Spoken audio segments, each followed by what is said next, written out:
Hi guys, in this lesson we're going to talk about drop 2 voicings, what they are, how you can practice them and how you can put them to use when you're comping.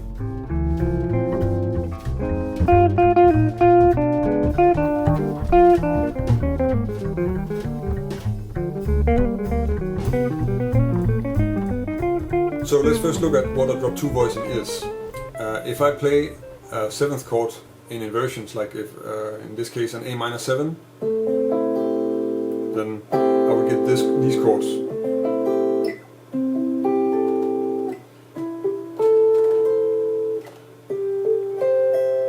And as you can tell, they're hard to play. They're not really easy to move around. If I had to move one note or change one note in one of them, that could be really difficult. So they're not very flexible. And one way to deal with that is to change them into drop 2 voicings. So these closed harmony voicings we can change into drop 2 voicings by taking the second highest note, so in this case that's the E here, and move that down an octave. So if I move that down, I would get this.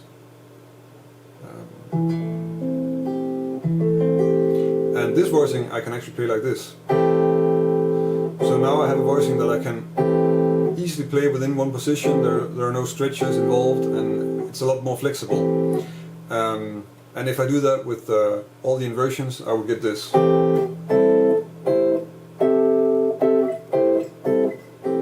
So again, voicings with no stretches, they're fairly easy to play and therefore a lot easier to work with. Now that we know what a drop 2 voicing is, we should probably look at some of the different inversions for the different chords. In this lesson, just to keep it short, I chose to only work with the top set of strings. But of course you can play, as you can see, could play this chord on the other sets too. On the lower sets probably it's going to get too dark and you can't really use it. Not very often anyway. But just to keep the lesson a bit compact, I chose to only work with the top set of strings. If you go to my website, there's a few charts where you can check out the other string sets if you want to. Everything that I'm talking about with the first set of strings will apply to the other sets too, so it's all the same essentially. So it's just to keep everything a little bit shorter that I only do the top set. Hopefully when you're working on voicings like this, you know your diatonic chords in a major scale. So if I take my A minor here and think of that as the 2 chord in G major, then we could see it as a row of as a chord in a row like this,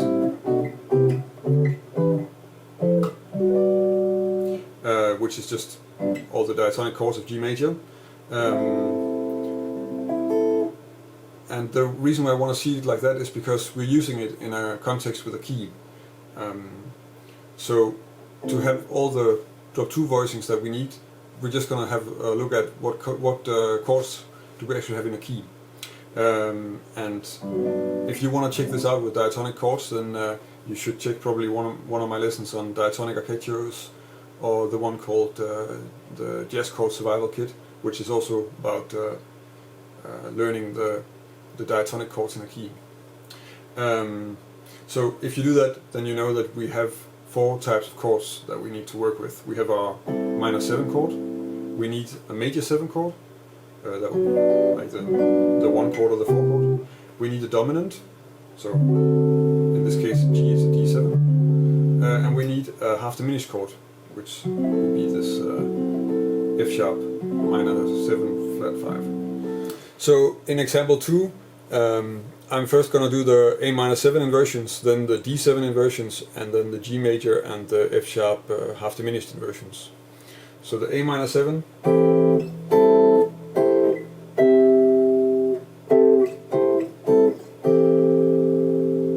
D7,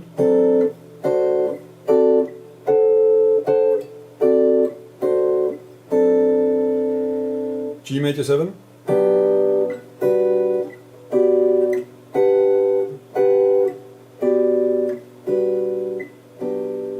and F sharp half diminished.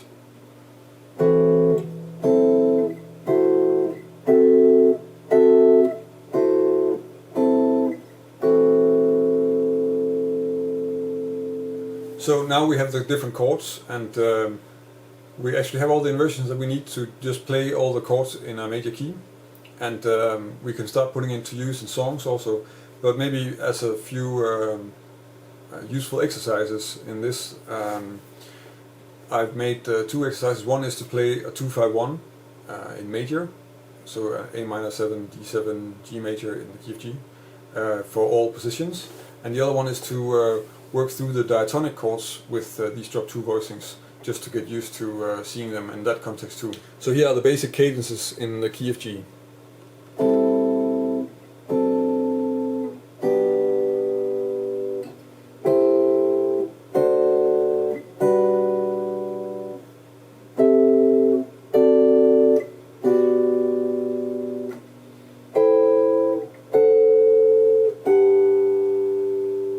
So as you can tell, when we have these inversions, it's fairly easy to play a cadence and then stay in the same region, so that everything is moving smoothly from chord to chord and nothing is sort of jumping around, which makes the harmony flow much more naturally, which is one of the things that you want to have, and one of the things that you're probably looking for when you start working on something like drop 2 voicings. So the next thing we can look at is to have the voicings placed in a diatonic row, so taking through the scale essentially.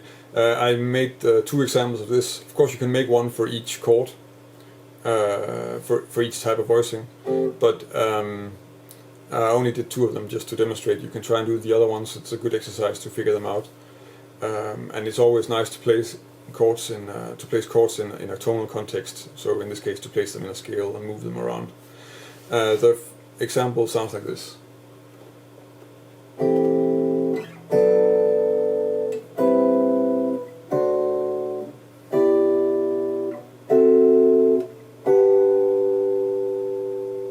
So I'm starting on the A minor and then just going A minor, B minor, C major 7, D7,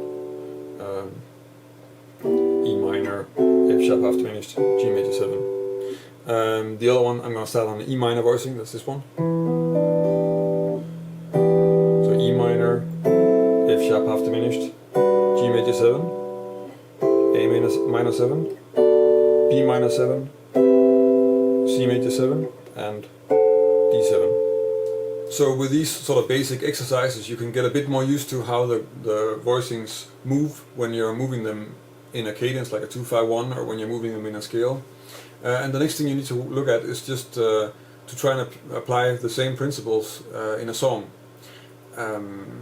One song that's really useful for checking out chord voicings is the standard Autumn Leaves, because it has pretty much all the diatonic voicings in it.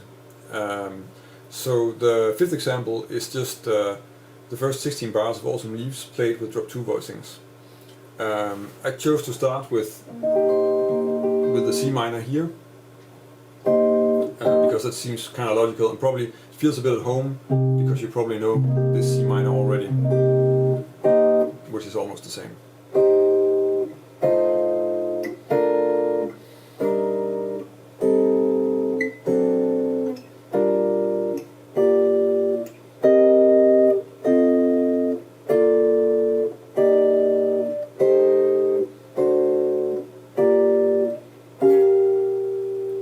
So as you can tell, I'm just starting here at one point because this is a familiar voicing, and then I'm just trying to find the next voicing that's as close as possible, which is going to be this one.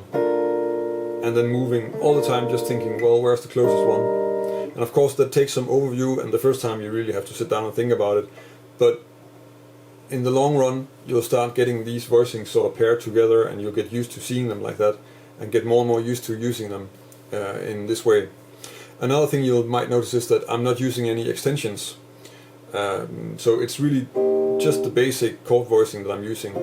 And I'm going to make a second part to this lesson where I start adding extensions, so that from these voicings you can build voicings with extensions or alterations, and you don't have to learn a completely new set of voicings. You can also think in terms of a basic voicing and then having some variations depending on what kind of extensions you want to have on it, which I find to be a very useful approach anyway. So that was a bit about drop 2 voicings and how I use them, and hopefully also giving you some insight in how they're constructed and how you can practice them. Of course, there are only, as I mentioned, it's only the top set of strings, and there are 2 more string sets that you can check out. I've given you a link where you can find them as charts on my website if you want to work on them there. And as I also mentioned, I'm going to make a second part of this lesson so that we can start working on some extensions and also maybe how you can use these voicings as a basis of a more melodic comping, so that you start adding melodies on top of them, so you get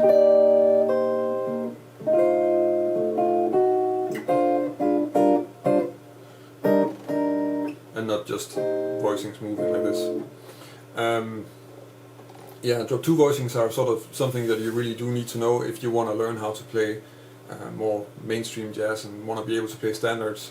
They're considered sort of basic comping skills, so they're really worthwhile to work with for this purpose. Also, if you're checking out Wes Montgomery solos, his chord solos are mostly drop 2 voicings. So for that they're also nice to know. In any case, I hope that you can use the stuff that I covered here. If you want a PDF of the examples, then you can go to my website and you can download that there. If you're on my website, you can also subscribe to my newsletter. And if you like this lesson, then you can of course like it here on YouTube or subscribe to my channel to stay up to date with new lessons. If you have any suggestions or comments or questions, then leave them here in the video, or connect with me on Google Plus or Twitter or Facebook or Instagram and let me know there. It's always nice to hear from you guys if there's something that's unclear, or if you have an idea for a lesson or something that I could work more on. So in any case, thank you for watching, and until next week.